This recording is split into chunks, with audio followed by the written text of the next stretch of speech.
भारत जोड़ो यात्रा आपने देखी और उसमें एक स्लोगन था, नफरत के बाजार में मोहब्बत की दुकान खोलने की बात स्वयं राहुल गांधी कहते हैं। उसके बाद जैसे ही संसद भवन में उतरते हैं, बात करते हैं अडानी की, सिर्फ 4 प्रश्न पूछे जाते हैं राहुल गांधी द्वारा, उसके बाद सदस्यता खत्म हो जाती है। प्ली दाखिल होती है गुजरात हाई कोर्ट में, वहां पे खारिज। अब जस्टिस चंद्रचूड़ के हाथ में सब कुछ दारोमदार पहुंच गया है। देखने वाली बात होगी आगे आने वाले समय में क्या होता है। लेकिन आज आपको बता दें, राजधानी लखनऊ के शहीद स्मारक पे हूं और शहीद स्मारक में आपने तस्वीरें तमाम देखी। यहां पर मौन सत्याग्रह एक लंबे समय तक चला। हमारे साथ कुछ युवा हैं जो राजधानी लखनऊ के ही हैं, कुछ अन्य भी क्षेत्र के हैं। सभी से बात करेंगे और जानेंगे ये जो मौन सत्याग्रह रहा, इससे देश को क्या मैसेज पहुंचने वाला है। पहले आपसे स्टार्ट करते हैं, नाम क्या है? प्रिंस प्रकाश नाम है मेरा। कहाँ के रहने वाले हैं? मैं देवरिया जिला का रहने वाला हूँ। मैं लखनऊ में रहता हूँ, लखनऊ विश्वविद्यालय में पढ़ता हूँ। लखनऊ विश्वविद्यालय के छात्र हैं। क्या मैसेज देना चाहते थे आज जो ये मौन सत्याग्रह था? ये मौन सत्याग्रह ये था, सीधे सीधे इसका साफ मतलब है कि पहले लड़े थे गोरों से, अब लड़ेंगे इन चोरों से। चोर कौन है? चोर सरकार है इस टाइम पे, बीजेपी है। पूरी तरीके से जिस हिसाब से वो लोग लोकतंत्र की हत्या करते जा रहे हैं, एक एक एजेंसी अपने हाथ में लेते जा रहे हैं, विपक्षी पार्टियों को तोड़फोड़ में लगे हैं। पहले तो एक होता था, तोड़फोड़ लगता था तो पार्टियां विधायक खरीदती थी, उसके बाद सरकार बना लेती थी। अब तो ये पार्टी तोड़ने पे आ गए कि इनका कॉम्पिटिटर ही नहीं है। इनको मालूम है हम सारी क्षेत्रीय पार्टियां तोड़ लेंगे, हम सबको डरा सकते हैं, धमका सकते हैं, लेकिन सिर्फ एक नाम, राहुल गांधी। ये नाम कहने में बड़ा आसान लगता है। वो लोग दिन भर चिल्ला लें, पप्पू पप्पू कह लें, जो कह लें, जनता के बीच हजारों करोड़ रुपए कह के आप पप्पू घोषित कर दें, लेकिन उनको मालूम है कि राहुल गांधी का कितना डर है। तभी राहुल जी के एक बयान पे इनके 8 मंत्री बैठ जाते हैं उसको डिफेंस करने के लिए। प्रधानमंत्री जी संसद में बैठ के पानी पीने लगते हैं। तो इनको मालूम है ना कि राहुल गांधी क्या चीज है, ये उसी से डरते हैं। और ये जिस हिसाब से कर्नाटक का चुनाव का आपने रिजल्ट देखा, इनको समझ में आ गया कि नफरत के बाजार में राहुल गांधी की मोहब्बत की दुकान खुलना स्टार्ट हो गई है। तो सबसे पहले इसको दबाओ। तो उनको दबाने की साजिश के तहत इन्होंने उनकी सदस्यता खत्म करने पे बिल्कुल पुरानी एक केस को उठा के इन्होंने सदस्यता खत्म की है इन्होंने। लेकिन अब जस्टिस चंद्रचूड़ के हाथ में सारा दारोमदार है। क्या लग रहा है क्या होने वाला है? जैसे पहले न्यायाधीश काम कर रहे थे, आप इससे पहले के जो सीजेआई हैं उनकी अगर टेन्योर को देखेंगे तो एक तरह से जनता के बीच में जो मैसेज गया था कि वो न्यायाधीश अपने सही से काम नहीं कर रहे हैं। लेकिन भगवान का दर्जा दिया जाता है न्यायाधीश को। हाँ, भगवान का दर्जा जो देता, मैं तो नहीं देता हूँ भगवान का दर्जा। हाँ, उनके पास वो शक्ति होती है, किसी की मृत्यु वो तय कर सकते हैं, मैं नहीं देता। लेकिन मैं ये कह रहा हूँ कि जब से जस्टिस चंद्रचूड़ जी आए हैं देश में, उन्होंने एक से एक बड़े फैसले दिए हैं। मोदी सरकार के खिलाफ आपने महाराष्ट्र के सरकार के खिलाफ वो फैसला देखा होगा आपने। उसके बाद से एक जनता का विश्वास न्यायालय के प्रति फिर से जागा है और हमें उम्मीद है कि अगर चंद्रचूड़ जी के उसमें बेंच में गया है ये, तो न्याय मिलेगा राहुल गांधी जी को। क्योंकि अगर हम बात करते हैं डिफेमेशन पे, तो हम लगातार देख रहे हैं इस चीज़ को कि भाजपा वाले खुद ही ये सब बात करते हैं। बताइए, अगर 50 करोड़ की गर्लफ्रेंड, जर्सी गाय, कांग्रेस की विधवा, इतने अगर नीचता भरे शब्दों पे अगर डिफेमेशन नहीं हो सकता है, तो अगर इतनी छोटी छोटी, अगर क्या वो ललित मोदी और ये सब चोर नहीं थे? इन सब बातों पे, और वो लोकतंत्र में जनता सबसे बड़ी होती है, और जनता जिस विधानसभा में उन्होंने ये भाषण दिया था और जिसके आधार पे उनकी सदस्यता रद्द हुई है, वहाँ की जनता ने भाजपा को हरा के ये संदेश दे दिया कि नहीं, हमें उनसे कोई दिक्कत नहीं है। लोकतंत्र में जनता तय करती है और जनता तय करेगी कि राहुल गांधी के साथ जो हो रहा है वो गलत हो रहा है, और न्यायाधीश चंद्रचूड़ भी ये तय कर देंगे आने वाले वक्तों में, ये पूरी मुझे विश्वास है। अच्छा, एक बात कर लें, राहुल गांधी से सरकार को डर क्या है जो सदस्यता खत्म हो गई?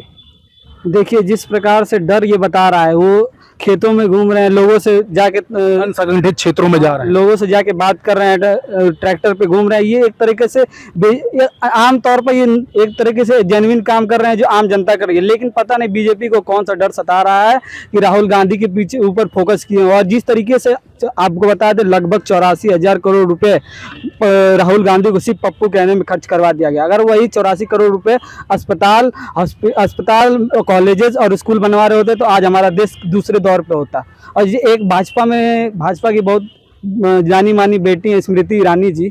2013 से पहले वो बाल विकास मंत्री थी। उस समय वो संसद में बीच में खड़े होकर चिल्ला के बोलती थी कि हमारे महिलाओं के ऊपर अत्याचार हो रहे हैं, उन पे बर्दाश्त नहीं किया जाएगा, मैं यहीं बैठ के आमरण अनशन करूंगी। लेकिन आज वहीं दिल्ली के जंतर मंतर पे बेटियां बैठी हुई हैं, अपने हक की लड़ाई के लिए बैठी हुई हैं और मांग कर रही हैं, तो वो उस पर बयान दे रही हैं कि ये इस पे सीबीआई जांच करेगी, इस पे आगे के ऊपर जो फैसला होगा वो देखा जाएगा।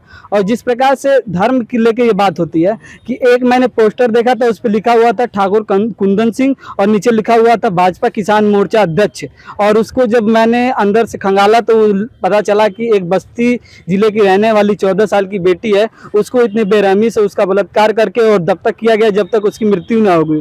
तो इस तरह का अगर वो धर्म फैला रहे हैं तो हमें हमारे भारत देश में ऐसा धर्म नहीं चाहिए। और ये 2024 पूरी जनता बताएगी कि राहुल गांधी फिर से प्रधानमंत्री बन रहे हैं और नफरत के बाजार में मोहब्बत की दुकान खुल रही है। युवा को क्या चाहिए? युवा को रोजगार चाहिए। युवा एक तरीके से युवा को अपनी स्वतंत्रता चाहिए, रोजगार चाहिए, और वो इस सरकार में बिल्कुल मिलने वाला नहीं है। और जब तक सरकार फिर से परिवर्तित नहीं होगी, रोजगार नहीं मिलेगा और बेरोजगारी के तौर पर ये युवा ऐसे ही टहलते रहेंगे और ऐसे ही संसद खामोश रहेगी। नई संसद भी बनी है। नई संसद तो इन्होंने जल्दी इन्होंने ओपनिंग किया उसका, ताकि हमारा नाम हो। जो काम देश की प्रेसिडेंट को करना चाहिए वो प्रधानमंत्री ने जाके कर दिया और प्रेसिडेंट को इनवाइट तक नहीं किया। सबसे बड़ी विडंबना तो ये है कि जिस प्रकार से देश की पूरी एक ढांचा शैली है, कॉन्स्टिट्यूशन है, उस हिसाब से सरकार काम ही नहीं करना चाहती है। अच्छा, एक बात कर ले, प्रधानमंत्री किसको देख रहे हैं? चेहरा कौन है? राहुल गांधी। नई संसद में जाएंगे या पुरानी वाली में? अब देखिए, राहुल गांधी की मर्जी है, जहां जाएं। सबसे पहले तो आप कहाँ देखना चाहते हैं?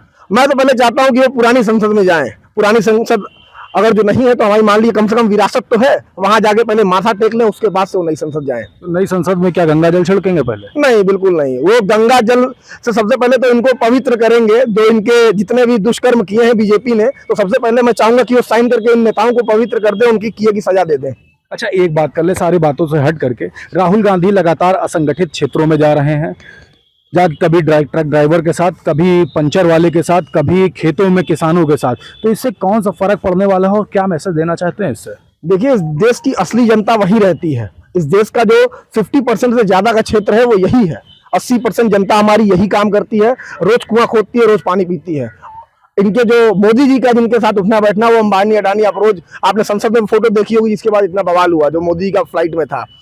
राहुल गांधी जानते हैं कि देश की असली संसद वही है, बाद में उन्हीं की आवाज उठाने के लिए यहाँ आना है, इसलिए वो जा रहे हैं, उनके बीच में उनकी समस्याओं को सुन रहे हैं और उनको मालूम है कि ये जनता ही उन्हें संसद तक पहुंचाएगी और ये जनता ही मोदी को रिप्लेस करेगी, उनके झूठे वादों को रिप्लेस करेगी। युवा क्या चाह रहा है? युवा रोजगार चाह रहा है, युवा देश में शांति चाह रहा है, युवा चाह रहा है कि हमें आज़ादी मिले जो इस सरकार में नहीं मिल रही है। युवा चाह रहा है कि हम जब डिग्री पढ़ के, अगर यूनिवर्सिटी से पढ़ के और डिग्री लेके जाएं तो हमें हमारे सामर्थ्य के हिसाब से रोजगार मिले, हमें पकौड़ा तलने का सलाह ना मिले कि रोज ये आप न्यूज एजेंसी के बाहर आपके कोई पकौड़ा तल रहा हो, 200 रुपये कमा रहा हो, तो ये रोजगार है कि नहीं।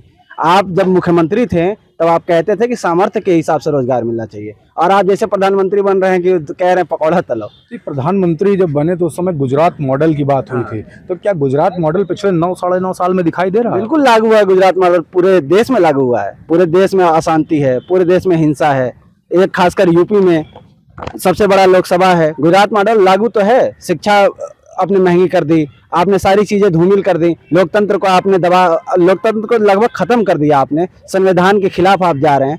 गुजरात मॉडल यही तो है, संविधान के खिलाफ। एक बात करें, पटना में एक बड़ी बैठक हुई थी। हाँ। और उसमें सभी जो दल थे, क्षेत्रीय दल थे, सभी इकट्ठा थे विपक्ष के। क्या वो जो दल जब एक साथ एक मंच पर जब चुनाव लड़ेंगे, जिसको बताया गया कि जो मुख्य विपक्ष इस समय जो बनने जा रहा है, तो क्या लग रहा है वो कुछ इफेक्ट डालेगा? अगर मेरे पास अगर आंकड़े होते सही से, अभी आंकड़े तो मेरे पास अभी एग्जैक्ट नहीं है, लेकिन आप लोग युवा हैं, यूनिवर्सिटी में पढ़ते हैं, हजारों की संख्या में वहाँ छात्र होते हैं, बात क्या होती है, अंदर माहौल क्या है? बात यही होती है कि जो अभी लोगों के बीच में माहौल है ना कि राहुल गांधी बहुत बढ़िया आदमी है, बढ़िया आदमी है, और जो ये बढ़िया आदमी है ना, ये धीरे धीरे उनकी तरफ आकर्षण का केंद्र बनेगा और वो धीरे धीरे वोट में भी परिवर्तित होगा। ये मैं जानता हूँ इस बात को। पीछे से आप बार बार कुछ कहना चाहते हैं।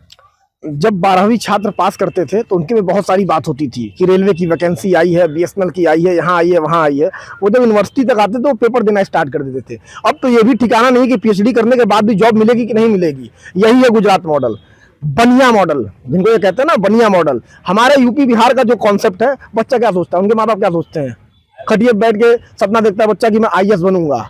लेकिन गुजरात में ये नहीं होता है, उनको मालूम होता है कि हम जो बड़े होंगे, ग्रेजुएशन करेंगे, उसको गल्ले पे बैठ जाएंगे।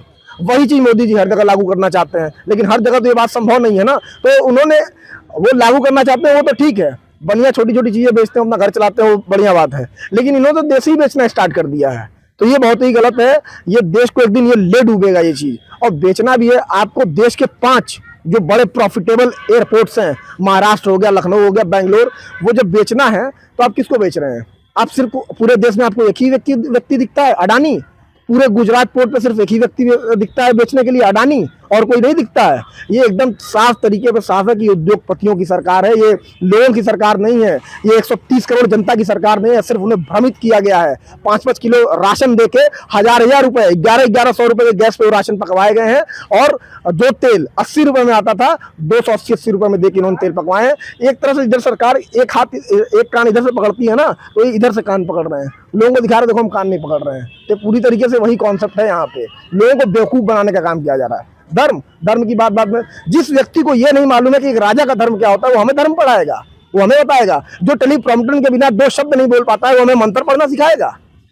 तो सीधे तौर पे ये साफ है कि राहुल गांधी जी देश के जन नेता बनने को तैयार हैं, इस टाइम पे बन ही रहे हैं वो, और आने वाले टाइम पे वही देश के प्रधानमंत्री हैं।